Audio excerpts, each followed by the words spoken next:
welcome everybody back to the Crimson15 podcast. I am your host, Crimson Sin, my co-host, Ep16 PCA, and second co-host, Native 454. Today's episode, we're going to be going back to our normal format. We did Spider-Man last time. It was a single topic. Now we're going back to multiple topics that we saw throughout the week. That's what we do normally, yeah. Yeah, going back to the normal setup. Yeah. Yes. Castlevania, animated series on Netflix. I haven't seen it. N15 PCA saw it. And I haven't yet. I saw an episode of it. Yeah, one episode. I like to spread them out. I know a lot of people like to watch them in a row. I'm not one of those people. Yeah, the binging crap. People. I don't like doing that. You should at least wait a day apart. Well, anyways, that's not the main point we're talking about here, but just wanted to net up. I thought it was okay. It was standard fare. I mean, basically, this lady who's a scientist in the village. I'm going to spoil the first episode, or everyone already binged it anyways. Apparently, everyone on the internet watched it. Yeah. And then basically she goes and finds him, and he's kind of curious, like, well, you're brave and all this, and then they end up falling in love, and they get married, basically. To Dracula, right? To Dracula. She gets married to Dracula, and she goes, well, I want you to see the world as a man. I don't want you to see it as this, Is he already a vampire at this point? Oh, yeah, he's full. Oh, he's full. Okay, but so don't transport, don't use your magic. I want you to go travel. So he started traveling, but she stayed behind to do the medicine. Well, then the church came in and said, well, Catholic church, you can clearly see it's a Catholic. Yes, yeah. Considered a lunatic, and they burn her at the stake. Oh. So he doesn't get there in time to save her, and he finds out, and he gets pissed. So he goes, I'm going to go on this rampage and start killing all the humans. So the question I have, they didn't kill her for being with Dracula. They killed her for being a scientist, basically. Yeah, basically she's a heretic, yeah. Yeah, because she believes, like basic health Science. scientists. It's like the earth revolves around the sun. Burn her! That whole classic, the scientists, the forward thinkers are always killed by the religious people. Okay, we got it. Yeah, it's that whole little narrative. But that's what they were pushing. And basically... And you see another character go try to confirm before it does this. I don't know if it's Soma. I don't know when Thomas is the early Thomas. I don't know when Soma comes in to the fore. I don't think he's in the 15th century. I don't think he is. Yeah, is this Richter or is it? I'm assuming it's got to be Trevor Belmont, because I believe Trevor is in 3, which is the prequel. Which is the But you see Trevor at the end at the bar, but there's another guy that talks to him that knows him and says, Dracula, okay, punish the person who did this to your wife, but don't punish all the humans. That's not right. You're overstepping your bounds. And he told him, he comes and visits him at the burning the sick. He goes, for doing this, you have 1 year to get your first, or after that, I'm coming in and I'm going to go and kill all of you. So is this Alucard's mom? Or is this I'm assuming, I don't know. She had a baby while he was Well, this is only the first episode. Maybe you'll find out. Yeah. We don't know. But then so 1 year they have this big celebration. Nothing's going to happen. All of a sudden, here he comes, and all this blood rain comes in, and all his ghouls come out and start killing everybody.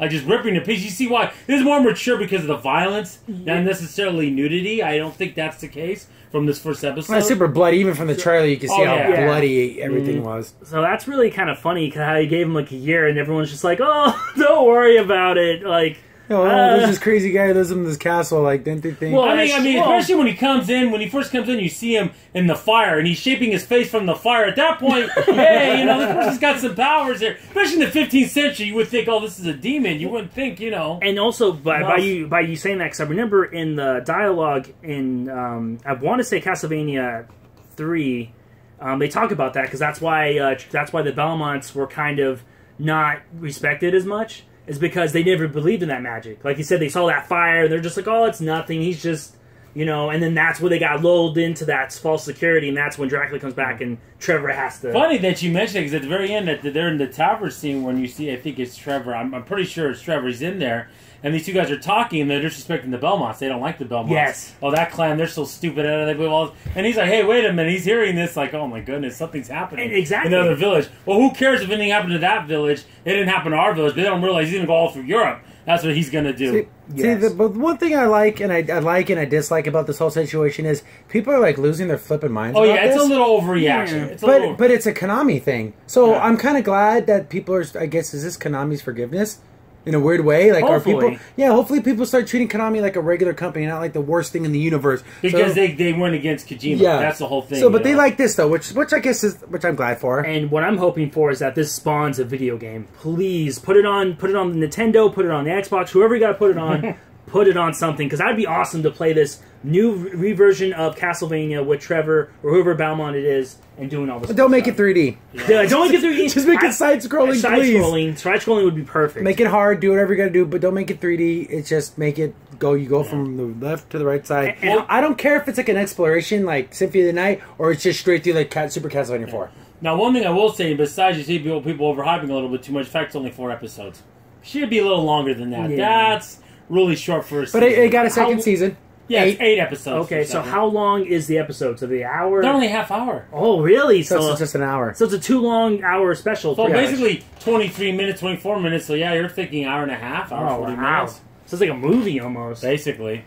So I'm thinking, what if again, and we haven't seen the other episodes, I'm sure everyone else had, but I'm trying to think, so this lady dies, and if she had Alucard, wouldn't it have to be waited another 50, 60 years for him to get old enough to be a man? You know what? It depends on what lore you go off of, because sometimes a vampire will age if faster. Yeah, and then he'll get to like a point of like maturity, and then he'll stay like that forever. Oh, that's called a convenience plot. Yes, exactly. That's called convenience theory. Yes, that's what that one's called. But you know, it's interesting. I might check it out. But yeah, I'm glad it did well. I'm glad it got a second season. Mm-hmm.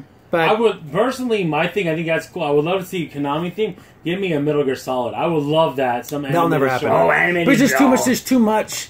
There's too much story, and like there's a lot of hidden story in Castlevania people don't know about. You can string together the cutscenes from the Metal Gear Solid games, and it's like 15 hours. Almost 20 hours of just dialogue. I think maybe do better. Maybe then that's a good point of like maybe like having like animatrix like shorts, like like little mini stories that take place in the Metal Gear world. How cool would it be if you did the short and it's like the first game, but it's all kind of like weird graphics and stuff, so it's all blocky. Like that would be cool. Little graphics. Oh, I was gonna ask you on the Castlevania first episode, was there any Easter eggs that you saw from like the games or anything that you thought like, oh, it's the cross from the game or like? You know what's funny? Besides I remember some of the items on the walls that you saw when she first entered, you know? Because he is a man of science, too, Dracula. Yes. And he had his bottles and everything, and he had his little potions and everything. Like a little laboratory. Laboratories that you see in the games. Maybe a little bit of like that, because there's the one area in Symphony of the Night where he has all those items and chambers and stuff. Yeah. Little Easter eggs. I'm sure I could have saw a video. That weird diamond you can throw and it bounces off the walls. It doesn't do anything. It's such a weird ability. One of the weakest secondary powers you have in that game. Yeah. You can get item, but... And look, again, that looked cool, but again, that's funny. I'm sure there's someone that's broke down every little frame of this show, and this Easter egg, that Easter egg, you know. Yeah, frame by frame. All I know everything, is I need to find one episode where he says he's forever going to hunt the night. Yeah, I'm going to kill the nighttime. Yeah. That's like, I don't know if you're going to do that one. I don't that was from the day. The PS2 one, right? Yeah, it was one of the 3D ones. Sorrow, not Sorrow, it's something Laminate. Yeah, Laminate. Oh yeah, Laminate Sorrow. Yeah, there you go. Is that what it's called? Yeah, that was one. I never played that one, but I did and I beat it. It was a mixed bag of things, but I kind of liked it. I liked that, and also that's supposed to be where the first video game takes place. Is that? Yeah, he has red hair. The and then he's trying to become Dracula. Exactly, and I would, and again, like I said, watch it if you like vampire, stuff, and you like Castlevania. You should give yourself a watch. It was really good for that, if anything else. Yep, I'm glad it's doing well and it's well received. That's a good thing. When video game stuff like this gets well received and it gets more stuff, more steam rolling, maybe people will go back and play the Castlevania games and give them a chance and rediscover a classic. You know, especially on the Nintendo. So I'm glad that happened. That's and I'm glad too that it's on Netflix and it's like the first thing you see. So people that initially don't give it a shot. Yeah, we'll give it a shot. People that are like, I like what's it called, Iron Fist, and I like Luke Cage, and I'll give this a shot. Yeah, exactly. They did it, and they're producing it. Why not? That's a good point. Exactly. That's a great point. So moving on to another trailer we just saw for The Tick. It's going to be on Amazon Prime Video, and I remember The Tick from the Fox cartoon back a long time ago. Yeah. And it seems to retain that same kind of quality of The Tick is just like a moron, a big muscle-bound idiot. He's a good heart. He wants to do good things. Yeah. He's basically indestructible. And he's not super strong, but stronger, let's say, what would you think, Captain America strong?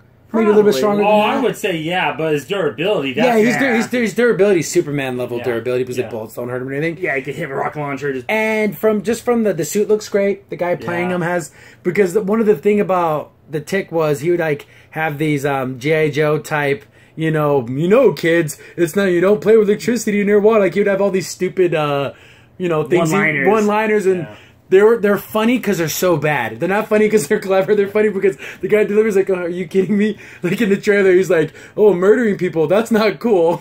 No kidding. You're not supposed to do that. That's also illegal and moral. Not because it's not cool. That's the reason why you don't murder people. But it looks fun. Looks funny. This doesn't take itself too seriously like the original. I guess there was original comics and stuff. I have no idea what those are about. So I don't know if they're more adult or not. From my read, I read a little bit of it. They were slapsticky too, so they were kind of... And then you got Arthur, which is like a moth person. As I remember in the cartoon, he was the Tick sidekick, and he didn't have any powers. Oh. He's just a guy who would wear a moth costume, and you never see him do anything with it. Like, he doesn't fly, he doesn't have strength or vision or anything. He's just a guy in a suit, and the ongoing gag was he never explained how he got the suit. And he would go to work every day wearing the suit, and then he ends up getting fired, and then he ends up like working with the Tick, and then he would always get to the point where it's like, oh yeah, I'll explain it, and something would happen, and then he would never explain it. And it's funny about it is, I remember Arthur makes it funny too, is that even in the cartoon he has like a belly. He's out of shape. Yeah, he's kind of a fatty middle-aged guy. How's this guy a superhero? Like, what's going on here? But like the Tick always like took him up as like his protege, like, oh, when I'm like a very Batman and Robin type situation, but these guys are both just idiots. And then all the other heroes and villains are just homages to other villains. Like the main gangster guy's name is Chairface. Yes. So Scarface. Like, he literally has a chair for a head. Yeah. And what was his like? I remember watching an episode where Deflator Mouse. He was one of the heroes. Yeah, he was like the Batman character, which is French for bad. If no one knows what Deflator Mouse is, and then there was the American Maid, who was supposed to be like a French maid. Exactly. Which is supposed to be like Wonder Woman-esque. You know, Wonder Woman and Captain America mixed together in a weird way. Did she throw her shoe? Wasn't that like her shoes? Her shoes are a weapon. Which is funny about the world that we live in now. It would be really weird to see that, that character actually portrayed like it was in the... Yeah, she was kind of sexy, too. Yeah, she had shoes to throw. Yeah, like who knows how that would be now. Because you don't see any of the... You see another hero, but I didn't recognize that hero with the other military guys in the trailer. I don't think it was the Deflator Mouse. He was skinny. I don't think it was, no. Yeah, because he looked like a real bad. He was ugly looking. He had the big ears and everything. But looks fun. Again, it's going to have the same villains. I don't know how many episodes it's going to be, but it's on Amazon Prime. Yes. Yeah. The thing is, I could tell from the cartoon was way more slapstick. And then the first series, there was another live-action series before this one. Yeah, that one didn't do well. Ago. Yes. Didn't do well. It seemed to be more comedy from the show. But this one seems like it's trying to incorporate action from this trailer. More than even the comedy, I would say. But yeah, because there's big explosions. It's like, because you see, they really showcase his indestructibility. He's getting hit with grenade launchers, and he's literally laughing it off. Yeah. They're shooting him, and it's like nothing to him. Because that was like another ongoing joke. Like, the bad guys are just like, oh, we'll drop a bomb on him. And he's just like, whoa, what was that? That tickled. Nothing can hurt this guy. Wasn't there an episode, too, where they, like, try to shoot him, like, in this, like, vortex thing, and he somehow still lived through it? Yeah, like, they're supposed to, like, rip him apart like a black hole, and it just didn't do anything. And he, like, falls. He's like, oh! Then he falls back to Earth, and boom, just, like... One of the episodes that really sticks out in my mind was... The guy knew he couldn't beat him, so he baked him into a big loaf of bread. And then he was going to beat him because it was so comfortable. He's like, oh, I'm so comfortable, could sleep forever. But he's like, no, must fight. He's like tearing up this giant loaf of bread, but it's so comforting. I'm like, that's the way he was going to try to beat him, because he knew he couldn't kill him, so he's like, oh, I'll just trap him in this loaf of bread. Get him in his own kind of like, so comfortable he won't want to fight him. And there wasn't there like a female villain called the Ottoman Empire? Yeah. Yeah, because she was like literally about like making chairs or something. Yeah, like Ottomans. Like Ottomans. Not Ottoman Empire that you know from history. No, we're talking about Ottoman Empire. Not the one from the Middle East now. And I remember the Super Nintendo game. Oh, it was awful. It was funny. It was a beat 'em up, but it made fun of beat 'em ups because literally I remember one of those was called The Night of 100,000 Ninjas, and you fight so many ninjas to where like, haha, I get it, it's funny, to the point to where you're angry at the video game because you're like, I don't want to do this. But it is a really boring game though. It's just a side-scrolling, just generic side-scroller beat 'em up. But they do homage to even that video game where they have the moon and they have like the writing from that one guy. Oh yeah, you try to write his name on the moon. That was like his plot. Yeah, exactly. So everyone can remember who he was. Yeah, but like he stopped it like halfway, so just like CH or something. So, I don't know how far they're going to take it in the show, because they show the graphics looked alright. Oh, yeah. And it's funny, when the graphics look bad, it's on purpose, because it's supposed to be silly and stupid. Yeah. So they can get away with literally bad animations and bad, like, because he's falling out the window, and he grabs the American flag so it doesn't hit the ground. It's like all the stupid crap you want. You know, those... cornball, the cornball heroes, or like when the moth's like the glasses don't fit, so it's like all messed up, but it's supposed to be because he's not like this. Yeah, he's like I don't know where you got this suit. The only thing is, I know they've done this in both live action series, but he doesn't have his eyes. He's like his bug eyes. Yeah, like he doesn't have. You can see his face. Yeah. And if I had to say one complaint, his ears, his little antennae move around. And it's a little distracting to my eyes. I want to look at the antennas and not his body. Yes. Because they're always like twitching around, which they never did that in the show. Not to my knowledge. Ever since they did that with Andorians on Enterprise, on Star Trek, with the moving, twitching ears, everyone's got to do them now with the antennae. Yeah. That's like a standard now, it seems like. And I thought that was part of his suit. Like, I didn't know I have no idea. He never takes it off. Yeah, so I don't know if he's really a tick. That was like another gag where like they're trying to figure out what his secret identity is. So like watching him in the shower and he's still wearing the suit, like he never takes it off. Like, how does he go to the bathroom and stuff? Like, he literally, it's like part of the gag. Funny. He never takes off the suit. So that looks like that could be pretty fun. That could be, I'm not saying it could be a home run, but when the show first came on the Fox, there was no Netflix, nothing like that. And that kind of show is not going to work with mainstream audiences. It can catch fire on the internet, and then they'll get people pique their interest, and then they'll watch it. See, that couldn't happen before, because if you missed episode 1, you're like, I'm not going to want to watch episode 2. But now you can just watch it in any order you want. Yes. Exactly. So, hopefully that does well. It's a fun character. He's funny. Oh, yeah. I've always liked the Tick. Always a special place in my heart. I like it. Because it's done in good, honest fun and jest. It's not done to be serious. Or make fun of people. Make fun of people, Put down. So I know, like, literally he takes all the jokes onto himself. And when people are making fun of him for being so, like, goofball and everything, he takes as a compliment because he doesn't know he's being insulted. So it's kind of fun. He's a fun character who truly believes in good things, but in the most cornball 1950s superhero kind of way. Well, you think a superhero would be two-dimensional. Yeah, like from 1940s to the future. Yeah. Like, I'd be like, yeah. So, that looks really fun, and I guess Disney is gearing up for the big D20 Expo. D23. Yeah, so that's basically, for people who don't know, that's when Disney showcases all their stuff. So back in the day, it would be like all their cartoons and live action stuff. But now, since they have Marvel and Star Wars, they show off a lot of big Marvel stuff and everything. And I guess they have big banners because they're setting up. It's not going on just yet. But they showed off the Wasp's costume. That looks pretty cool. Yeah. It doesn't look like the one at the end of the Ant-Man movie. Remember that? Especially it looks a little different. But again, this is the kind of a one singular picture. Yeah, like we can't really tell. Like the other one kind of looked like a little red, maybe a little bit of that one lady, the Martin ex-girlfriend from Adventure Time, a little bit of that kind of like weird. Yeah, see, this one looks more like Armor. Another one looked kind of a little more sexy. The one from the clip at the end of the movie looked more like the one that you would see like in like pictures and stuff. This one looks like combat. This one, the one this actually looks like a fighter pilot. Yeah, like you would see her fighting that. The other one was like, oh, this is the fancy one when you take a picture with the Avengers. This one's like, okay, I'm ready for fighting. And I guess they also showed off a big display for Avengers Infinity War where you see Thanos and he just like has one knee up and his hands in the air like that, like, and it just looks cool. Thanos is an impressive looking character. He's scary. You don't want to fight this guy, and it's gonna literally it's gonna take the whole Avengers, Guardians of the Galaxy to fight this guy. That's how powerful this guy is. I cannot wait to see that movie. It looks so cool. Like just that statue looks so cool. Yeah, just even the little clips that we've seen from like the trailers and the teasers, and it just shows like because he hasn't done anything. Thanos is literally sat in a chair, stood up and grabbed the gauntlet. That's all he's done. Literally in all the movies we've seen him. But we just know how powerful he is. Oh yeah, we know he's We just want us to be like, he must be so badass that he's not even lifting a finger for these other things because he doesn't care. Yeah, that's it. Once he gets his Infinity Gauntlet, well, obviously he's gonna have to kill off the Vision because he needs to get or something needs to happen. Something's gonna happen with that. Yeah, there's a lot of things. I mean, he's so bad, that all these things keep stopping him from the stones, and he still doesn't like. And freak he doesn't out. like get angry or anything because he just basically, I'll bide my time. Like the perfect example of that when you look at the first Guardians of the Galaxy movie, when that one guy wanted to use one of the Rohans, destroy that planet. Thanos like, I want to take over the whole universe. You're worried about a planet? He's like, this and he's like, I don't care about your religion. Whatever your stupid, basically to him, is like, your pagan religion. I don't care about that. Just give me my stone. Bigger stone. You can take over whatever you want. Just give me back my stone. Exactly. That tells you how he is so nonchalant about it. Yeah, and I can't wait because I mean, especially with the Guardians of the Galaxy being in it, Gamora knows what. Yeah, she knows exactly who Thanos is, and just like, and again, for everyone who saw Guardians of the Galaxy 2, when Nebula's like, oh, I want to go kill Thanos, and Gamora's like, I don't know if that's possible. I don't know if anyone can kill him. Like, she's just like, you know him. You know you're not going to be able to kill this guy.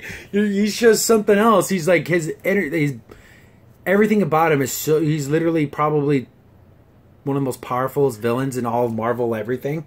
Yes, with like Galactus and Apocalypse and Onslaught. He's like that tier with that enemy. glove, with the Infinity Gauntlet, it makes him godlike almost. Like he can. Even at that point, Franklin Richards have a hard time beating him, and he's way up there in the power food chain. It just kind of sucks that we have it in the Infinity Gauntlet and we don't have Galactus or Silver Surfer. Oh yeah, that's a big part of that storyline. But Fox, I mean, okay, we know you haven't done Fantastic Four. Just give us the bad guys. We don't even want the Fantastic Four. Just give us the bad guys for those movies. I'd be happy with it. Oh yeah, but we'll probably find out more over the weekend, and we might even do a mini podcast if it's something really really cool. Yeah, if it's like a cool trailer. Actual trailer, we'll do probably. If it's coming up soon, like I'm sure there might be something, maybe. But they might be holding off to Comic-Con for that, maybe because Comic-Con and the Disney show happen really close together. Yeah. So I'm wondering they might do like still shots at the Disney event and do a trailer at Comic-Con. But also, since Disney also owns Star Wars, they showed off a concept model of what they want the Star Wars land to look like in Disneyland. I'm sorry. I'm 5 years old again, and I just like seeing Star Wars for the first time, and it's just like, I want to go there. You hear the music, and it's just, you see like the buildings, and it has that very Tatooine kind of, planet look. Oh, yeah, definitely. And everything's cool, and they show that there's like going to be a 1-to-1 scale, like, life-size Millennium Falcon that you can walk up to, and it's there, and it's physically there. That it's how big do you think that line's gonna be when they open it up there? Just go Millennium Falcon.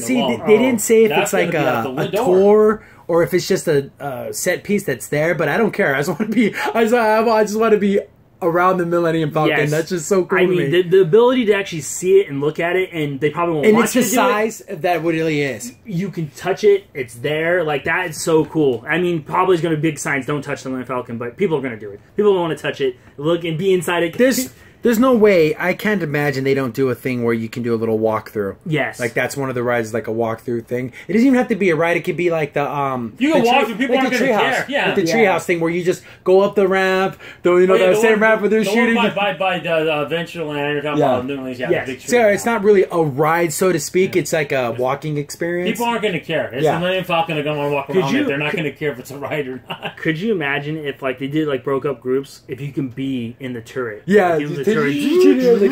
like because that's just so iconic from Star Wars New Hope. It's 1 in a million, kid. You can have at that point. You can have Star Tours. You can have all those rides from all around. That's the ride you're going to want. That thing you're going to want to do. I'm just in love with the whole mystique of the Millennium Falcon. It's such a in all of sci-fi. It's such a unique looking ship. Yeah, because it's not symmetrical. Because it has that little thing off to the side. It just makes it so unique, and it's just cool. Just like. To never thought as a kid that, man, how cool would it be to be inside this thing and they're going to actually have one there. I don't know if you can go inside of it, but damn, being standing next to it's good enough for me. If I can then also I'm excited. That's amazing, but I'm excited for the Cantina. I think that could be fun to see that. And he's super excited about Avatar Land, he was telling me. No. Oh my goodness, never. See, how about can we delete Avatar Land and just make it Star Wars Land Part 2? Well, that's in Disney World, so we live out here in the West. So West Coast. Yeah. West Coast, so you can do that in Florida all day long. It just upsets me that they're wasting so much time on that when this is, I guess they say 2019 for Star Wars Land, and it's like, ugh, we got Avatar Land now. Why can't that be Star Wars Land? Why can't that? I know. I don't know the appeal of that. I mean, I guess it's cool to see blue everything, but it's just cool to see stormtroopers and stuff walking around Disneyland. And stuff. I can't wait for it too. Cool. All the stormtroopers will walk around and stuff. Oh, move along, city. Yes. I want to be one of those. I want to hear the banter between that. I want to see them be stupid. Like they're back and forth. I would say that first day is gonna be so crazy. I bet people are already buying tickets when they give a day when it's officially open. Those tickets. Oh, it's gonna be madhouse. How cool would it be? You're walking down, right? See a bunch of stormtroopers and got Darth Vader behind them and stuff. They're doing like a dun, like everyone has to get out of the street and they're like walking. Or they're those red guard guys, those honor guard dudes. Just there's so many cool little things. And believe me, the thing is, I know Disney's going to hire actors to do it, but they can actually get people to do what they want to do it for free. They do it for free, okay? Yeah. They would pay Disney to do it. Just to walk around and stormtroopers. In Disneyland, are you kidding? And how cool would it be? Like little things that Disney could do. Like imagine if a stormtrooper came up to you and asked you, "Have you seen these droids?" Yeah. Oh shit, we're looking for these droids. Oh yeah, exactly. All I know is that when this gets up and they ever decide to make a Marvel theme park inside Disneyland, I'm never leaving those two areas. Okay, if I go to Disneyland, everything else can just it's fine. It's just that the history is so rich there, and you notice when they showed up that land and everything, they play the music from the original movies. They're not talking about the prequels. And they're not talking about the new films. They're talking about those first 3 films that are episodes 4, 5, and 6. That everyone loves. Those are the ones that have everyone's hearts. Beloved. The other ones are good and they're enjoyable. The prequels were just okay films. They weren't amazing. And then, Force Awakens was good. But Rogue One was alright. Yeah, Rogue One was alright, but nothing like Empire Strikes Back. I always feel nothing about the Star Wars series is that the prequels needed to happen because they needed to tell story, the lore of Star Wars, where everything came from. And the new ones, we like them because it's new stories. Like, hey, they're continuing the story. But the middle, the original trilogy, it just has everyone's heart because it's like, this is why we love the series to begin with. Again, New Hope gets a lot of props for what it did originally in the 70s, but again, I don't think as a story it's just great, but Empire. No, and it's kind of funny to see what they did. This is becoming why we love the original Star Wars, but just the fact that they didn't have a lot of technology. Though you watch that opening scene in New Hope, and it still looks good today. That's done with practical effects. They actually had the giant models, and they would move the camera over the model to make it look like it's bigger than it is. Exactly. See, now we have computers that do everything that looks great, but something about that original way they did things. Yeah, the touch of everything and how everything looked real. Like when Boba Fett flew through the air, it wasn't like a CG hit. It was a guy on and they pulled him up on this, with the gaffer thing. It looks good. It doesn't look bad at all. Today I can watch it and be like, wow, that looks great. Exactly. Yeah, it's super cool. So I can't wait for that 2019. Oh my goodness, I'm taking everyone because they already have Star Wars stuff at Disneyland. It's going to just get more and more and more and more, and it's going to be just great. It's going to be awesome. I just can't wait to drink the blue milk. Yeah. I know how Paul wants those rations that what Ray ate. Those little water things, they look so gross. No, thank you. I definitely want to do that. But 2.5 rations. That's so funny. I wouldn't even be willing. This is how much of a Star Wars fan I am. Even if they wanted to turn eventually on to Endor, it wouldn't bother me. Okay, that tells you how much. Just give it about other things. Ewoks there. That'd be perfect. I mean, that's how much of a fan I am of it. So the Disney Expo thing's gonna have more news over the weekend. So we'll have plenty to talk about that. We talked about this for 15 minutes, and they just showed off banners and stuff. They haven't even announced anything, and we were already talking a ton of stuff. Yeah. So that's gonna be cool over the weekend. But time for a it's not bad news. It's just disheartening to me personally that it's sad. The new Batman film. First and foremost, it was going to be directed and written by Ben Affleck. Oh, cool! He's going to star in it. He's going to write it. Yeah. Then all this weird stuff about he can't handle it. I'm like, you've written Academy Award-winning films that you directed and starred in, and you can't handle Batman. That's just whatever. Yeah. Then okay, he's going to write it still, but he's not going to direct it. Now it is confirmed that they're not using his script. It's a whole brand new script. The only thing Ben Affleck's going to do is act as Batman. The thing is, Batman, I feel bad because he's all of us. He's a fan of this, and he's seeing Batman being totally destroyed by Warner Brothers and what they want to do in their version. It's like, he's looking at it like when you're looking at a train wreck, basically, but a metaphoric one, and there's nothing you can do about it. But he's in the wreck itself, and he can't do anything about it. Yeah, he's just the passenger. He's the passenger. He can't do anything about it. So I guess Matt Reeves is the man directing the new Batman film, and I guess he was talking to a podcast interview with MTV, and his exact words when they asked him about it, he said, no, it's a new story. It's just starting again. Which is super weird because it feels like they literally scrapped everything. Like, what did they tell Ben Affleck? Yeah, your script sucks. We're going to do something else. It just seems kind of... And then you have to act in it, so you have to feel like you're... And I can understand if Ben Affleck was just this guy, he maybe did one or two things. No, he's won Academy Awards for the things he's done. Argo, was amazing. And the town was great. Yeah. Very, very good movie. And he starred in those films, too. Yeah. So I don't get it. He knows how to write. So I don't know how he couldn't write a decent Batman film. Yeah, and like I said, Superman versus Batman, he was the best part of the movie. He portrayed Batman perfectly. And you're telling me, he did good. Yeah, and you're telling me that he wouldn't take the same love and care in the script for this movie. Like he does a really good Batman. I think he wouldn't mess it up. I think. I mean, I don't want to go back to Batman v Superman. I don't seem to bring it up every podcast because how terrible it was. But it seemed like Ben Affleck, while he played a great Batman, but Bruce Wayne, he just doesn't seem to fit it quite. He's just in a really angry Bruce Wayne. Yeah, he's very dark and brooding. He's almost like old man Bruce Wayne. Batman can be broody, but Bruce Wayne, you want him to be not happy, not like they're doing it just like, whereas I'm cracking jokes. Not that, but at least a little bit more. Hey, Flash, I just heard that you were a fast guy, and you should turn and look at the camera. I mean, come on, how corny can we get? Yeah, but like I said, if I had to pick the two, I'm of course going with the brooding. I mean, I kind of like that a little bit, but like I said, Bruce Wayne's supposed to be more charismatic. A little bit, at least have a front of it, at least have an air of it, Or it's like, haha, and then you can look in his eyes and he's like, oh, he's gonna kill me. See, and from from the original, I guess it was never confirmed because we've never seen the Ben Affleck script, but apparently Deathstroke was supposed to be the bad guy. Which is a good bad guy for Batman. Like that. Because they're both like human bad guys. He's not so super powerful. Like he's just a guy who can kick a lot of butt. And is he immortal? He just has regeneration. He's a pretty strong guy. He has some regeneration, but in Arrow, he had this thing called Super Crew that made him like really strong. Yeah. But I don't think they're gonna go with that in the movies. I doubt. But he's basically like a super martial artist. He's very Batman.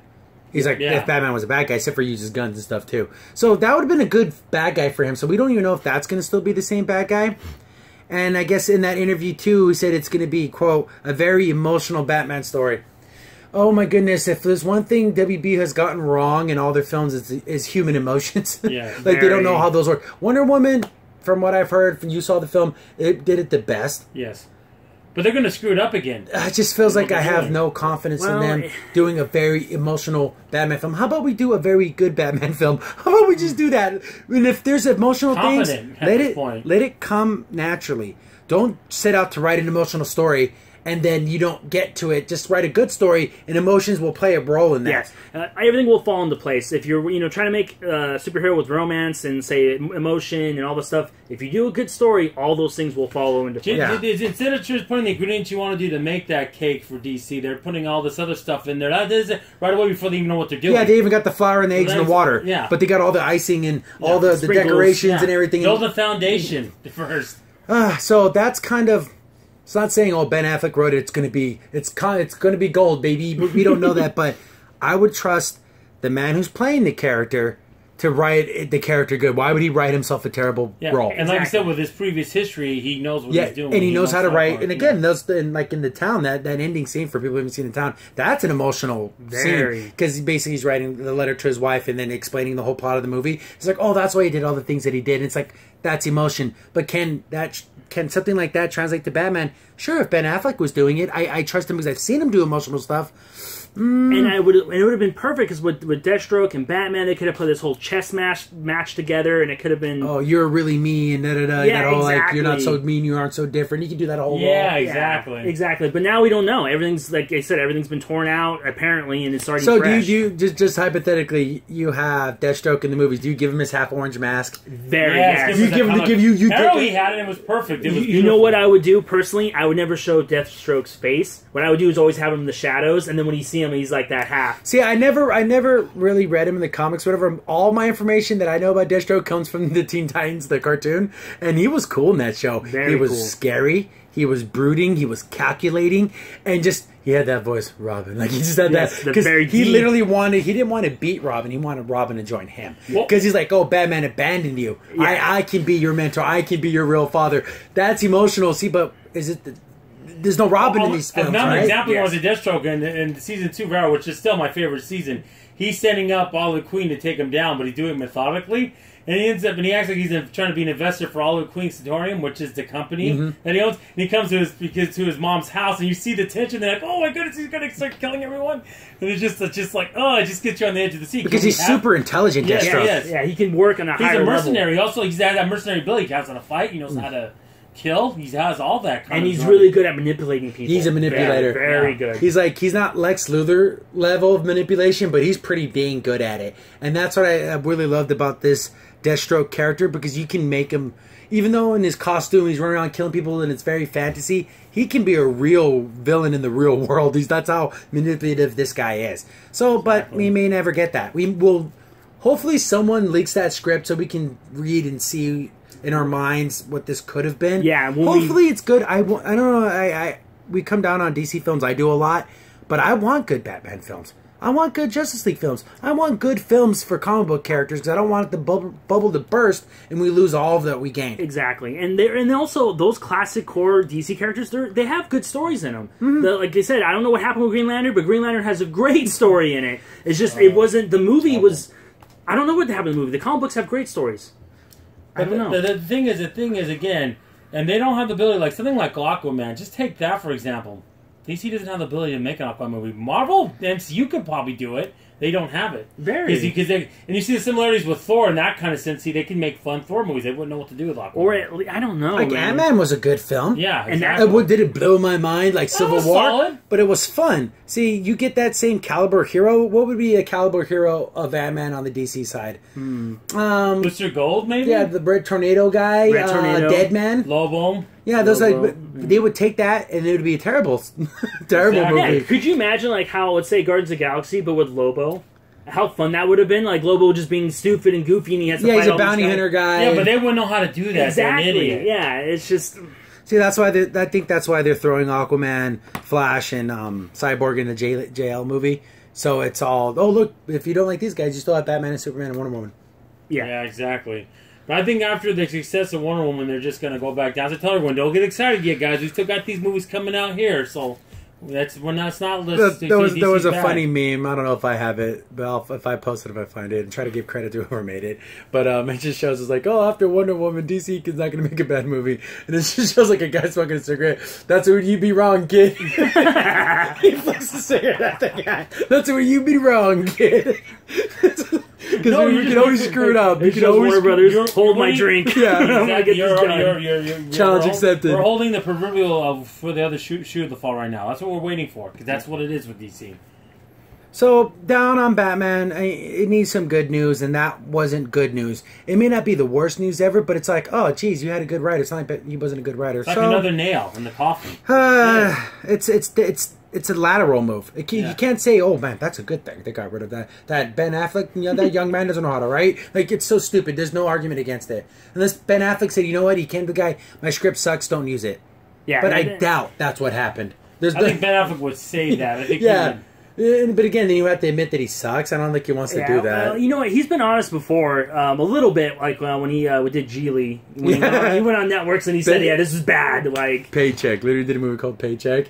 And it's like, you made this movie for a paycheck. Literally, the joke was in the title. That's but, funny. Again, we all want a good Batman film. I'm not going to be like, oh, I'm a Marvel champion. I want everything DC does sucks. No, I want good stuff. Yeah, and they have it in them. You just got to find someone to pull it out of them. Again, a solo Batman film. Since the Dark Knight trilogy, there hasn't really been a bad one. I didn't really enjoy The Dark Knight Rises as much as I did the other films, but it wasn't bad. No, I wouldn't say, oh, that movie was terrible. So, I want a good film. It should be good, but again, it's another prequel to everything. Exactly. So, we know whatever happens, Batman wins. Yeah, of course. But I mean, I think that would happen anyways, but at the end, we know he really is. Literally, we know how he wins. That's why I don't like... Prequels are just becoming kind of my pet peeve It's super safe. That's why they do it. Yeah. That's why Star Trek is doing it. That's why Star Wars does it. Yeah. That's why everyone does it. At least now Star Wars is moving forward, but everything else is always, oh, it's in the past, it's in the past. Yeah, let's keep going further back. Exactly. So, with that Batman news and other TV Marvel news, they casted the whole team for the new Warriors, and full disclosure, the only character I know in this whole entire team is Squirrel Girl, and that's only because Marvel puts her out there and everything. Yes. All those other characters, I don't even know their names. I'm looking at their comic book counterparts, and I couldn't... Glowy guy, masked dude. I have no idea. Yes, exactly. Assassin, glowy dude. Big guy, red chick. This is the first time I've ever seen a Marvel property that's being live action where I don't know any of the characters besides Squirrel Girl. I don't know any of them. I don't. I'm coming in with open eyes. I have no idea. So this is going to be a TV show. And from what I say right here, network ordered a 30-minute episode slated for 2018. So next year sometime. It's supposed to be like a comedy? A comedy action film? Yeah. I'm assuming. From what I keep saying, film, TV series. Yeah. And I guess the whole controversy, the girl in the Verizon commercials is going to play Squirrel Girl. Traditionally, she's not like, oh, she's a buxom babe. She's very cute. Yes, she has a cute face and a cute voice and a cute personality, and she's bubbly, and that's why I like my Squirrel Girl. Should be that girl who has this power to control squirrels, and then she wants to be a hero because she looks at the Captain America and Thor and the Avengers and like, I can be a hero too. I got a power. And she so happens to beat bad guys in the most ridiculous ways. Yes, I mean, how many times can you like, squirrels, Well, she took down Galactus and Doctor Doom, so she's taken down some literally super ultra rated, super mega we're talking villains. Fantastic Four together can be Doctor Doom, but yeah, But that's what makes her character so fun and endearing. Yeah, it's endearing is because she's trying her best and she's trying to do good. Yeah. That's what I like about Squirrel. All these other people, I have no idea who they are. I'll throw a pic up there of all the actors, and they look like they match their. Particularly the guy wearing the blue, kind of like with the scalp on there. He looks like a traditional superhero. He looks like something you would see from that comic series Invincible by Image. Doesn't he have that kind of look to him? He's got a very distinct look of that. So he'd be in that. This is another Marvel TV series, and we have, if we're counting all the Netflix shows. Oh my goodness! So I guess the Defenders is going to be basically all of those, Luke Cage, all that combined into one. So they're going to still have their own series. Yes, afterwards they're going to. So they're going to have Defenders, Daredevil, Luke Cage, Jessica Jones, Punisher, Iron Fist, Punisher, this new Warriors. And then on the Fox side of it, we have one that was on FX is really good. Legion. Legion's getting this another series. Then we have Agents of S.H.I.E.L.D. And Humans. The Inhumans. We have Runaways. I ran out of fingers on my hands. Runaways. And then that other Fox one where we saw the trailer for it. Look at the girl, looked like she was Blink, the Asian girl. Oh, yeah. I forgot what that one was called. There's so many of them. There's over 10 of them.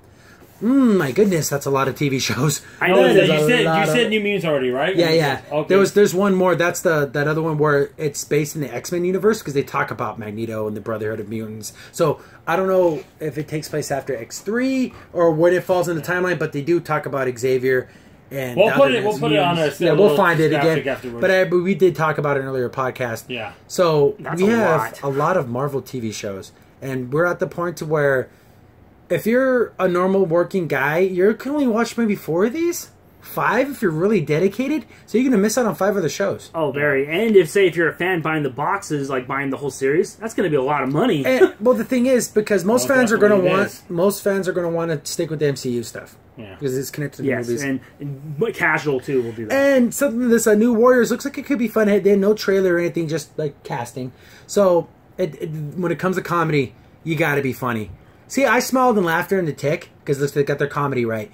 And how much comedy, how much action, how much drama, how much of that do you put into this show? Yeah, and that's and do you connect it to the MCU, or do you make it to where this exists? It's in the MCU, but it's so far removed that it might as well not be in the MCU. Yeah. It's like, are they going to make references to Spider-Man and Thor? I think they're going to do like they did in Powerless. And it's not a good example because it got canceled. But like how they talk about the superheroes, but they never show them. They're never part of it. In any significant way, or like I said, or like in Agents of S.H.I.E.L.D., they'll talk about characters, and they'll tell this guy's from Asgard. Well, Asgard's from Thor, and the thing is, with Marvel TV shows and Marvel comics, the comics are completely removed from the TV shows, which is a good thing. It's called The Gifted. That's the other one we're talking about with the mutants. The one that talks about Magneto. Yeah, and that's one's called The Gifted. So that's another one that's going to actually be on Fox. And that's crazy. So there's a lot of shows, but. It's going back to the comics. The Marvel Comics is in a bad spot. They again, I'm not going to get. There's lots of people who cover the political stuff and everything. Basically, Marvel made the decision to be politically active in their comics, and it's reflecting in their sales. AKA, the sales are garbage. Yes. The characters are written terribly because they focus on getting to the goal of a political view and not the goal of telling a good story.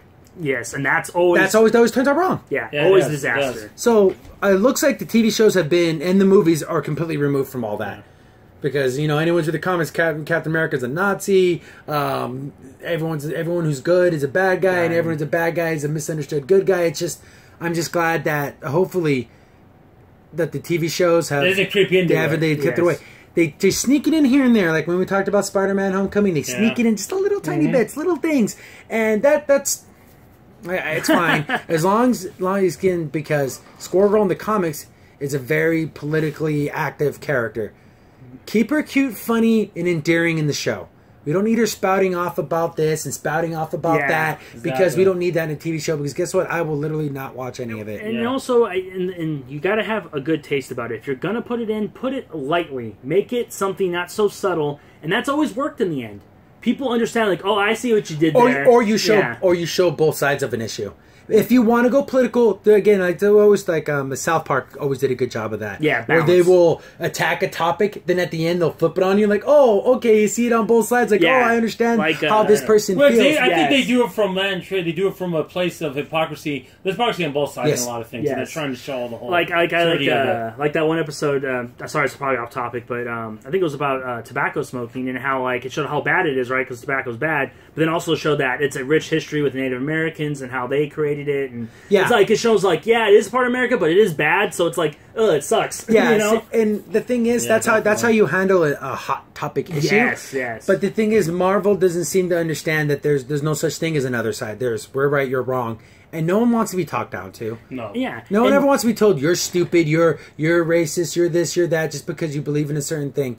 Well, what the heck? Exactly. And you let the viewer make the decision. Yeah. Not the show, not the director, whoever it is. You make the decision at home. It's like, hey, we gave you both sides. You believe what you want. Exactly.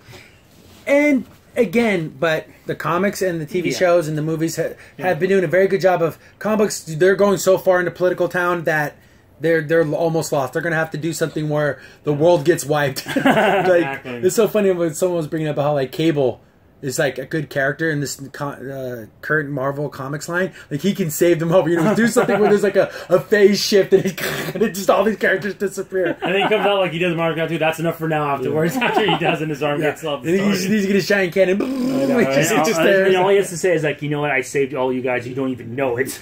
And it's just because the Cloak and Dagger, that looks like another one where it's like, okay, here we go. Let's get the messages. Let's get the Hollywood point of view on things. I don't know if I'm going to see it. I don't think I'm going to. I mean, to me, it just doesn't appeal to me. I'm just not interested in seeing it. And they're weird they're teenagers, and it's like, I don't want to see, weird teenagers rubbing up on each other. It's just super weird to me. I don't want to watch that. It's not my thing. We're starting into territory where we need to pull back a little bit. And also, another thing, we were talking about all these Marvel shows. Do you count the new Daredevil show? I'm not Daredevil, but I mean Deadpool, because it is a cartoon, but it's more mature. Oh, yeah, I heard about that. But see, that's probably going to be its own crazy thing.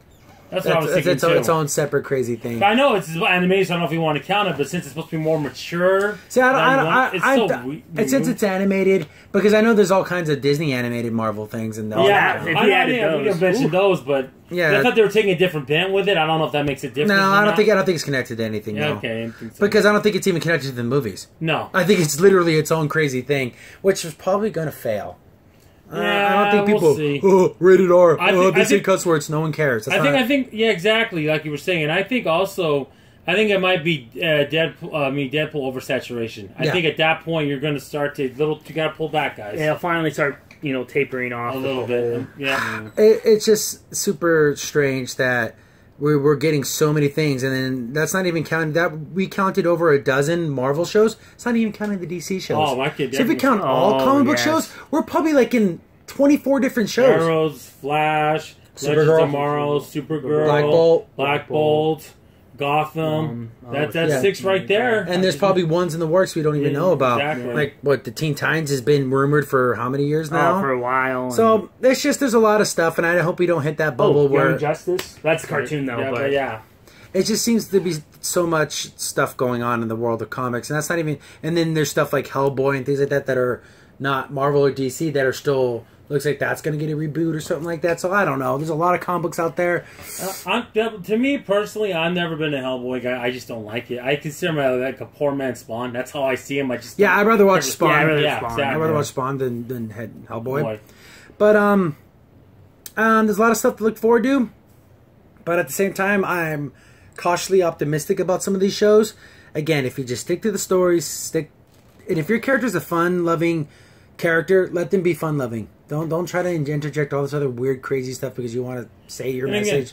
And like my other brother here was saying, make it subtle. If you're gonna do it subtle. I think Spider-Man: Homecoming didn't do it very subtle, but it was still very small. Small, exactly. Yeah, if you can't be subtle, be small-handed. Small scale.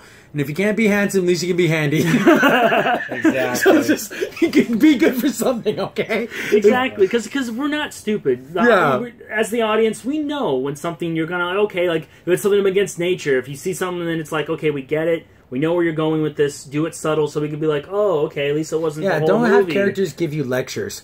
Exactly. Even if it's something I agree with, it's like, okay, interesting, but I want to get back to the show. Okay, that's a point you made, but want to get back to the show. Like conservative or liberal or left or right, whatever it is, don't bash it over people's heads. It never works. Exactly. So I don't say like, oh, I only hate the things that Marvel's saying. No, if Marvel was like super, if their politics were super on the other side, I wouldn't be like, oh, that's so good, that's so great. No, don't bash messages over people's heads. It's never a good thing. And people want to watch these things for entertainment. Yeah, escape. They do. I want to escape. They don't want to. They don't want to be preached to. They got the networks for that. They don't need to watch. With everything going on in the world, I want to escapism. I want to sit here and see superheroes fight bad guys. I want to see the Inhumans have a giant dog that can teleport people. I want to see that. I don't want to see other things. I want to see that. And I want to see Arrow freaking kick. I want to see the. I want to see the Tick just be his lovable dummy self and do the right thing in the end and just be as completely stupid as possible about it. We haven't decided if we're going to see the first 2 Inhumans episodes at the theater. Yeah, I guess they're going to be an IMAX thingy. So the closest IMAX is about a 40-minute drive. Yeah, we'll see. We'll see. We'll see if we have time and money, and because it's not a huge thing for me. Yeah. So that's everything. No video game news, really. We didn't talk about the no, because this is kind of the dead time for video games. Destiny 2 is having their beta. Splatoon 2's coming out. Splatoon 2. I can't wait for that. They said there was a way to get on Destiny 2 early. Oh, you can preload it now, like the demo. You basically it downloads everything but like 1% of it. So when the demo goes live, you can just download that 1%. Yeah, which is fine, but I can wait. I didn't pre-order. Yeah. I'll play it when it becomes the open beta, and I'll probably play it a little bit, but I'm not excited. Yeah. But video games, I just beat Max Payne on the Xbox One. Great game. Like many games, I feel like the creators of the games are getting to the point, oh god, we got to do a boss battle. Last boss battle. You basically fight 2 cars and that's the end of the game. Oh. And it had a really good fighting system, very Batman-ish. So you can combo block and hit. And it's very like heavy because when Max picks up a guy and slams him down. So you end up fighting the main boss. Basically, you blow up his car, he gets in another car, you blow up that car, and it's the end of the game. Oh, and it's like, well, I didn't even get to fight him. I thought I wanted to fist fight him. And he just ended up blowing up his car, and then Max just drives away. And that's like a sad ending because everyone dies. All the good guys basically all die, but that's Mad Max. So you see, the ending from the movie was so much better than that. Well, because this looks like it's a prequel to the first. It's a prequel to Beyond the Thunderdome. So that's such a great movie. Yeah. So it's a prequel to that. Oh, it was a good movie. I liked it. Yeah, all the Mad Max films are fun. Yeah. Even the newest one was way more visceral. But it was still good. It was still good. But the other ones just have that, Mel Gibson. It just has that grittiness to it that I just love. I remember the opener for part 2 is so gritty and awesome because it shows like his history is like he was a cop and then all of his world went to heck. Yeah, his family got killed. And then he's just like driving and he just has that dead and he just has the coolest flipping muscle car ever. And it gets all like, slapped together, but it has a big old engine and yeah, it's really cool. And this game has all of that. Basically, you lose your car in the beginning, and then you have to rebuild it. And the guy's building, he's like, it needs to be a V8. Like, it can't be a V6, it has to be a V8. It just has all that. And if you love that whole world, this game's great. You'll be disappointed in the ending just because the final boss fight isn't much of a fight. You just throw 3 explosive spears. Okay, they asked you since you played the game, what's the worst ending boss fight? That one or Final Fantasy X boss fight? They're both pretty bad. Yeah, I wanted more. Because I thought, okay, I made sure to save all my shotgun rounds. Like, okay, I'm going to need to fight this guy, and I didn't even use it at all. Because you don't fight him, you just blow up his car. And so with that done, I gave up on Prey. I just every time I started it up, I was looking at my controller. I looked at the mini map. I'm like, I gave up. You beat me. Prey defeated me, and I gave up on it. But I did get Final Fantasy 12, the Zodiac. The basic HD remake of Final Fantasy 12 on the PS4, and I'm about like 8 hours in, and it's all coming back to me. I love that. No, the best feature of all time. You hit the left bumper, you do 4 times speed boost. So you can just run around the map and just gain experience and grind. And if you know your character's strong enough, you're not going to die. So you just keep... You just tapping Yeah, and you can set your gambit to auto attack. So you can just run around the map and just clear house. So pretty fast then. Yeah, so because you can do like in turbo mode. Yeah, every RPG needs turbo mode. Yeah, what's the gap limit on HP? And now I know, is it spheres? Is it like no, basically you pick up. See, they added a class system. So you basically there's 12 different classes, each one for the Zodiac. You pick a class, and in the class, every enemy you kill, you get a job point. And then you unlock skills that way. And you can literally, if you fight enough enemies, you can unlock every single skill. For every character. Cool. So, like, there's, like, Samurai, Archer, White Mage, Black. Like tactics. Yeah, so it's, basically because, for those who don't know, Final Fantasy 12 is based off of the Final Fantasy Advanced Tactics world on the GBA. when you play that game, it's almost silly how it's all set up because basically it's all the dream of a crippled kid. From a book. And he basically read a book called Final Fantasy. He's like, oh, I wish there was a world where there were judges that made sure no one got treated unfairly. So in this world, there's literally these powerful judges.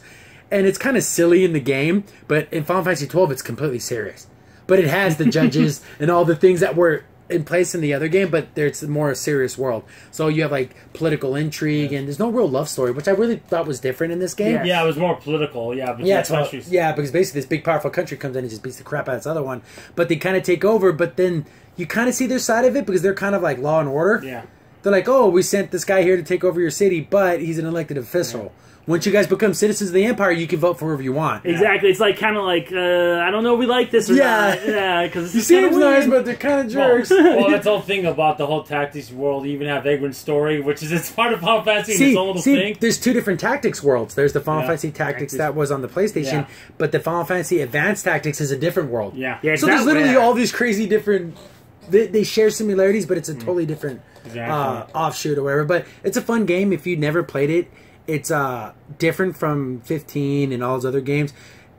It's a cool story. My biggest complaint is the character designs are pretty good.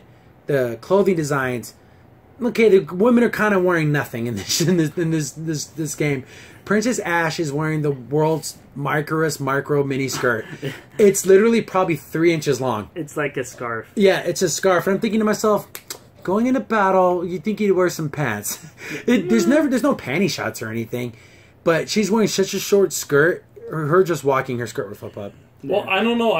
It was one of those comedy people that I saw a video once on YouTube where it's a woman playing an RPG, you know, as opposed to that. And the guy gets the armor, first level armor, it's all big, and she gets it. You sure you want the armor? And gets this little bikini. She goes, what the heck is this? You know, why didn't it get that? It's kind of funny and poignant. And like old RPGs that you see in newer RPGs, like when you buy armor, like your character doesn't change. Yeah, which is stupid because since it takes place like in a desert world, a lot of people aren't wearing much clothes. Even the male characters are very bare chested, and it's just that's the only complaint I have. But that's just a visual thing. Yeah. But I love all the characters. Balthier is my favorite. He's just so cool. Oh, the gun guy. Yeah, the gun guy, and then his Fran, his bunny girl. These girls, these bunny women look like the Playboy bunny brought to life. Because they literally have the big, tall, long ears. They're really tall and lanky, and they wear next to nothing. And they have the little tiny tails. Yeah, their little poof tails, and they have like, the little noses and everything. It's so funny because like whenever you do like fantasy and all this stuff, they look so human. It's like, why are they even bunnies at that point? They have ears, that's it. And pretty much. And they're really tall. And she has like a really funny accent.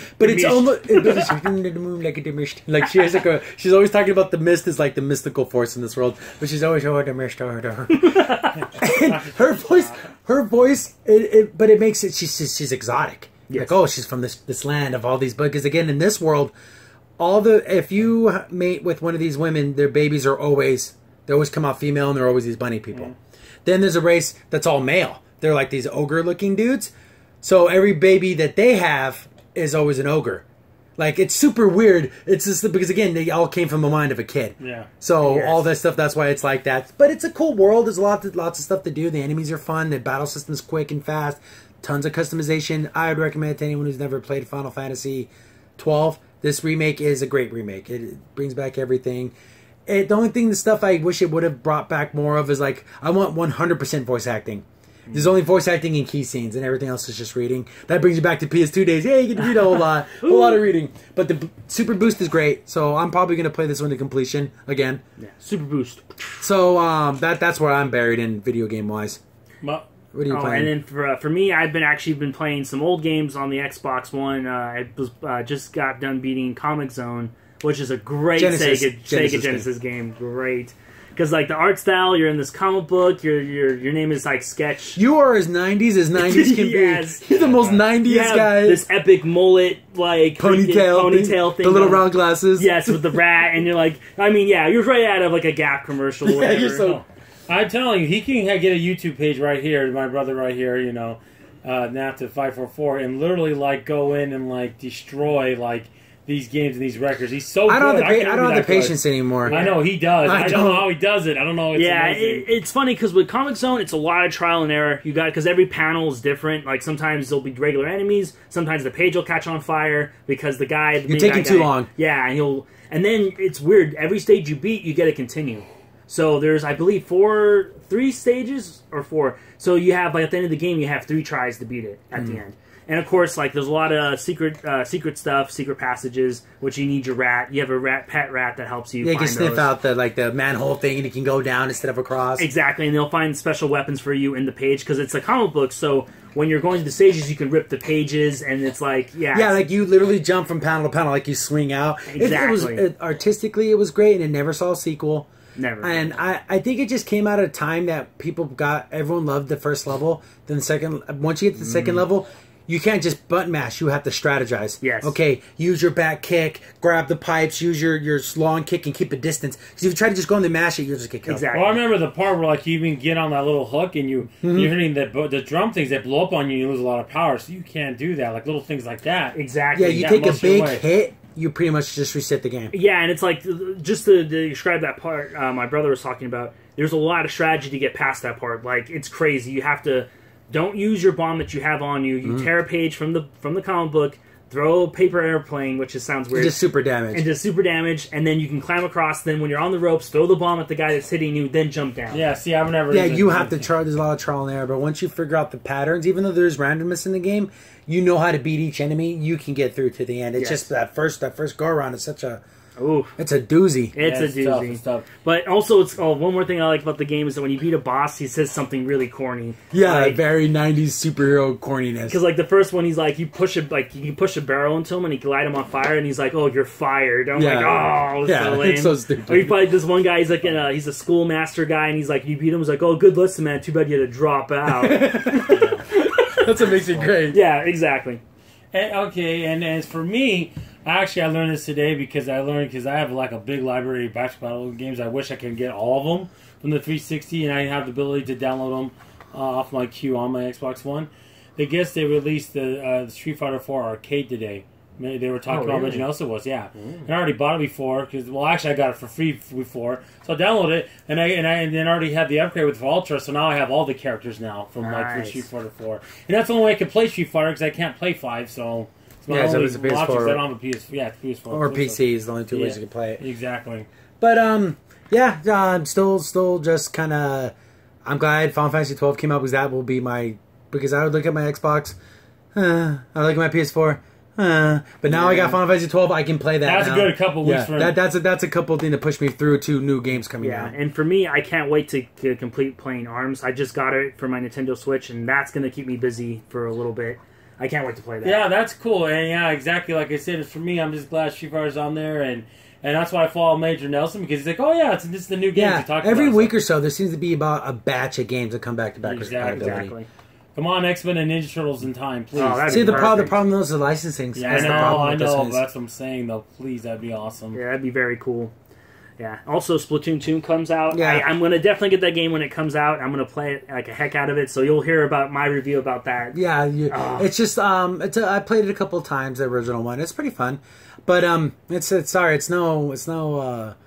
not Overwatch. It's it's its own little thing. But if you only have a Nintendo, though, it's your best choice. And also, and if you want, fun to play, usually it's funny because every time I talk to anyone about Splatoon, it's always like you play with your wife and your kids, and it's a game that you can just sit there and have total fun. Have you seen the new trailer? The 2 new announcer girls? Can Nintendo make these girls any more sexy? It's super weird. The one, it's funny. The black girl. The black girl, she's got booty. She got some boobies. Yes. And it's like, she's looking, but they're like that squishy, super deformed look. Yes, and it's it's very gross because in the game they explain none of these creatures have bones, so they can literally go, and it's like creepy looking, but they can turn those little squid versions of themselves. And the funny thing is, you say about her, she actually is octopus, right? Yeah, which was they're the sworn enemies. Yeah, but now they coexist together, which is really cool because if you read the story, the back lore, they had a war with each other, and now they're trying to be like kind of like neutral. Yeah, even though like exactly what you're saying, it's kind of on the edge, which is okay, I guess, considering, I guess. But the problem is Nintendo keeps going on this road trying to do super sexy with the characters. They're going to lose that reputation of being a family-friendly console. ARMS, for example. Speaking of ARMS, yes. You got a character who has super booty yoga pants? Yes, she's an actress, I believe. I don't remember her name. An adult actress? No, not an adult actress. I believe she's an actress, and she, yes, has very tight pants. I'm talking something that... With things like Bayonetta, and then Zero Suit Samus, and even in the Twilight, in Breath of the Wild, Princess Zelda has rocking some yoga pants. Yes. And it's like, it's not the end of the world. I'm not like, I'm a prude. No, women must, I'm not getting very, 18th century on you. Can't show the ankle. But Nintendo had a reputation. Yeah, and then it's just, I don't want to see Princess Peach dressed like that. Yes. And that looks like that's something that may or may not have. Peaches already have a little bit. Remember the racing suit? Yeah, the racing suit was. But it wasn't. She didn't have big old bubble butt like these other girls do. But that's just Nintendo. I don't know. It's just. I know Nintendo thinks it's funny and like it's funny because it's not. Still in Japan, boobies are funny. That's still a thing in Japan where that's considered like a joke. No, guys, that's weird. That makes you a pervert. That doesn't make you. You're not a funny person. You're just a pervert. Well, but that's Japanese. That's Japanese culture. Japanese sensibilities that they're allowed to put Mario in a sombrero and a poncho and dancing the Mexican hat dance, and it's okay. No one says anything. Again, I don't think it's fine, but let an American company do that and see what happens. Yeah. Ooh, you're racist. But somehow Japan can just get away with anything. Especially Nintendo can literally do anything. Yeah, Nintendo, I mean, they can come out with anything. It could be even rated super, super violent. And all they have to do is be like, it's our adult game. They can give Mario a big old bubble butt. Exactly. And he can dance the song for us. Yeah, he can dance the forbidden dance. The forbidden dance. Yep. But, that's, we have, next week is going to be probably, we'll have tons of Disney stuff coming out of the D23 or whatever. Because that goes on, starts tomorrow, I think, officially. So we'll have plenty to talk about next week with that. Yep. Anything upcoming games? Still just waiting for games coming out in a year from now? Yeah, pretty much. And like I said, Splatoon 2, that's about it. Yep. Yeah. And again, I'm sorry, I know down the pipe a couple months from now it's Cuphead, but I mean, they say the price might be $20. That's what I heard. And in a side thing, I guess Conan O'Brien did a thing with Cuphead. You know that Clueless Gamer? Yeah. But that's so dead. It's not funny anymore. You know what? It changed because when he would do his review of the game, it was funny. But now he's doing it with celebrities. He did it with Kate Upton on this one. Yeah. And I guess the whole joke was that Kate Upton was better at the game than he was. But that's like an old stereotype. Oh, girls don't play games. Only boys can play games. And then she's actually better. Yeah, it's kind of a cliche. And I liked it better when he had his nerd friend on there because he knew about games. And he's just like making fun of him like, dude, what's wrong with you? Like if you watch the first ones he did, like the Tomb Raider one, the Master Chief one, those ones are so funny. They're so good. Because I don't think they were scripted. No. These other ones seem to be a little scripted. And it's just like, the scripted jokes aren't as funny as the ones that are just off the cuff. Exactly. Like the one he did about Smash Brothers was so funny because the guy's explaining every Nintendo character in the game. He's like, okay, real quick, who's the third president of the United States? And the guy didn't know. And he's like, you know Kirby and all these other characters. Speaking of, you just brought up Smash Brothers. It just came to my mind. I guess Disney is on their Disney XD channel. They're starting to do video game stuff, and they're actually going to air the Smash Brothers finals at EVO on Disney Channel. That's cool. They're going to show Smash Brothers and maybe something else because in the commercial they showed Overwatch stuff. So because they're trying to get into that esports thing. Yeah, showing it. That's kind of cool. So Disney, I'm like, hey, you know what? They get that in there because kids like Smash, but they're not going to show Street Fighter or anything. Yeah, no, they're not going to show Injustice or Mortal Kombat X.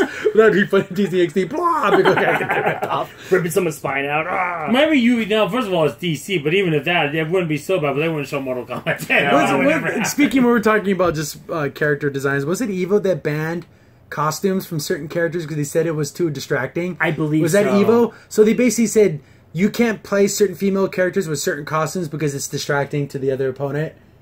You know what? They played the game so many times, I don't think they even noticed it. Yeah, but it's just one of those things. But I want to why because they want to televise these. That's things. That's the real reason. That's the real reason. Oh, and speaking of Evo, little cool hint. There's going to be if people get a chance to go there, it's going to be Dragon Ball Z demo. Yeah, there's going to be Dragon Ball Z. Yeah, I can't wait to that game. We talked about that. That's going to be cool. And and people are so excited for that game, and they're gonna. They announced a full roster, but I didn't read it. Is it the complete full roster? They keep updating it. There's exactly. Updated roster. But speaking of Overwatch, I guess they started their official league, and they're gonna do it like a real sports teams. Like they're gonna do city based. So there's a New York Overwatch team, an LA Overwatch team, an Orlando Overwatch team. So then they're gonna have like leagues. And they're gonna have seasons and playoffs. Well, hopefully that's I guess it's cool. The funny thing is, if they come in our small little town, then you guys have a shot to get in there. Yeah, just our neighborhood. Maybe I can get in. Well, but these guys, they play games for a living. I hope it works. Chicago, New York, forget it. You're not getting on that. No way in heck. I hope it works. And they need people to capital to back it up. Because that's the problem. I feel like I don't want it to be like them trying so hard. You know, or no pun intended, overreaching. But because like I've seen stuff like this happen before, and it doesn't click. But I think from what I would surmise about the whole thing is like things about Rush. I think games like that could work well if you explain the premise and people can see it. Okay, it's not as easy to watch on TV as a fighting game, but I think people will still get it. Yeah, it's like you shot the guy, you killed him. Yeah, exactly. It's not like when you're doing League of Legends, like you don't know what's going on. Yeah, League of Legends. What is this? Are you winning? Are you losing? See, in Overwatch, that guy shot that other dude. A red skull popped up. Okay, that means he died. Okay, I get that. They're moving the payloads. That means they're getting closer to the end. I can see that. As long as you explain it, and I think people will get it. It's not so complicated. As long as they don't play it up like. Get too excited. Or I want to say, like, make it like the XFL. Remember, they try to, like, add drama over the camera in the locker room. And this team doesn't like this team. Yeah, like, as long as they don't try to make stupid crap up. And also don't try to make stupid lingo. Like, I know you try to make lingo, like... There's lingo in these games, like, you know, the death ball and the meta and things that people don't understand what those words mean, like the average person. But if it plays on Disney XD and kids see it and they get excited about it and they tell their parents about it and they're like, oh, watch this thing with me, maybe it has a chance. I agree. If anything can do it, it's going to be Blizzard. Yeah, they can make it happen. They can make it happen because the Major League Gaming stuff has been going on. It's been on ESPN now and then, but Disney Channel's huge for something like Smash Brothers. It's going to be huge. There are people who are like, whoa, you can make money doing this? Yeah, and you got Smash Brothers. Dude, think about all the other games they can have. They can have the Pokken tournament on there. They can have Splatoon on there. ARMS. That's a lot of big tournaments that they can have since they're having Smash Brothers. Dragon Ball Z. Yeah. So I wonder if they're going to do... I don't know how far they're taking this Overwatch thing. Are they going to have, like... signing contracts and free agents and the whole shebang. You're just gonna have a team, and they're probably just gonna have sponsors. I'm pretty guessing they're not. Could you imagine buying a draft that you could in high school? I know we don't ever talk about sports, but I remember I think 6 months ago the Dallas Cowboys bought a team. So sports. So they have the Dallas Star in the back. Bam. Yeah. Jerry Jones is holding a bucket of money in the back. I got two big old. We don't talk about what our favorite teams are in sports, but let's just say I don't mind the Cowboys. So that could be cool. I think it's good for video games to be more accepting, and more people can see it, especially on something like Disney. And the thing about Overwatch is, even though they're shooting each other, there's no blood. There's no guts. You know, the only thing I could say was like someone like Widowmaker's a little sexy, but it's such a fast-paced game, you're really not going to see that. And also, you can always, like, Disney can always say, hey, make sure every player... using these type of skins and stuff. Don't litter in the skin-tight latex, Yeah. Because, again, another character who has super booty is freaking Widowmaker. Yes, like... Someone did the pixel. This is just completely... I guess one of the costumes, her butt's a little bit bigger. Like, he literally, like, broke it down to pixels. I'm like, oh my goodness, guy. You're gonna measure the pixels? But yeah, like, in one of these costumes, her butt's just a little bit bigger. Yeah. So that's the one he picks. That's funny. I'm like, you're so pathetic. That's funny, though. That's funny. But, yeah, I'm pretty good. Yeah. Do you have anything else to top of your head? Thinking about it, I think that was interesting too, and like how, like you said, all the different series you talked about earlier with the Marvel Netflix DC. It's just so many. Hopefully, it's not an overwrought, and people are just are tuning it out. And then if something truly amazing comes out, but there's so many things out that people don't even give it a chance. Exactly. Oh, yeah. Like another superhero thing. Because like you said, Powerless died. Yeah.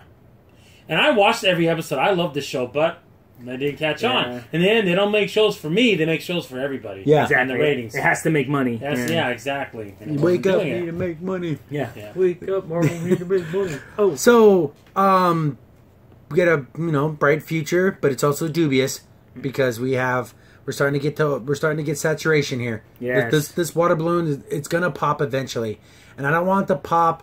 And then you start getting terrible direct-to-DVD versions of Iron Man and just crappy, terrible things.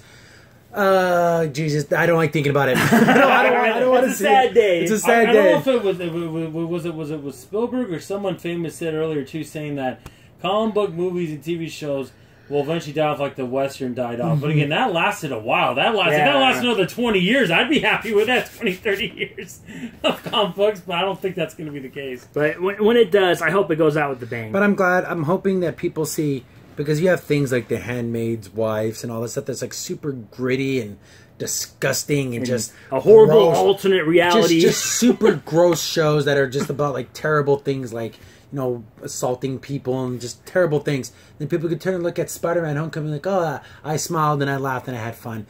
So I think there might always be a place for escapism, because people are going to do the whole, what's that show that's popular, the zombie one? Fear the Walking Dead.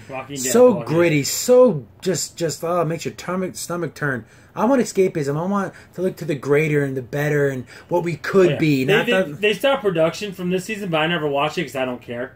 For some reason, I didn't even read the article, but they were talking about that. I vaguely know the comic book, and that's it. Vaguely. By vaguely, I mean I know it exists. It always is interesting to see a series where it's dismal and dark, and it doesn't seem like anyone wins. But everyone's doing it. But everyone's doing it, and it is nice to have a change of pace and see that shining hero that's trying to stand up for something that's good. And it's and I'm hoping that Marvel, or even just superhero movies in general, can always be that light and that, thing of like, oh, yeah, there's all these really gritty anti-hero people, but yet there's that superhero show that I like to there's watch. The Captain America type character from the movies, the MCU Captain America, where even when everyone was telling him, you're wrong, you're wrong, you're wrong, he knew he was right, and he stood up for what was right. Exactly. And I think I think there always will be a place. Will we be getting all these movies that we're getting now in 20 years?